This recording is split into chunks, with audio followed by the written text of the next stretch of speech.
Hi, I'm Julie Garland McClellan. There have been a couple of recent press stories about Jan Cameron, the founder of Kathmandu, and some people are quite confused as to why a technical breach of sections 671B and 13082 of the Corporations Act would be newsworthy.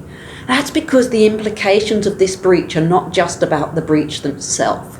They're about the value of the ability to control the company and whether or not shareholders have been duped into losing that value. That's what the regulator and the press are interested in. So the question for us as directors is this an isolated issue for Jan Cameron and the board of Bellamy's, or does it affect us all? And I'm inclined to say that it's a wake-up call for all boards to be very vigilant in understanding their share registers and managing conflicts of interest.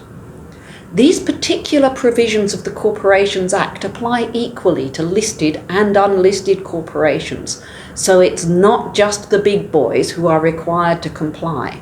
As a director, you need to consider, do you trust that every board decision is being made in the best interest of the company, rather than in the interest of a single shareholder or a small group of shareholders?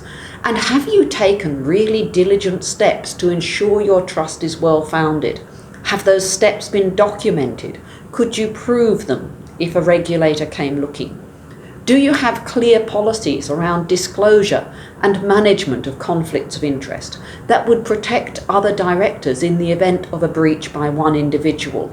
Or will you all be considered to be negligent and complicit in whatever happened? This is not just a storm in Jan Cameron's sleeping bag. It's a storm in all of our sleeping bags, and it's particularly a dangerous storm in a sleepy boardroom. And if your board doesn't want to risk 5 years in jail, fines and automatic disqualification from being a director, then you really need to think about and implement some really good, strong processes to make sure you're protected.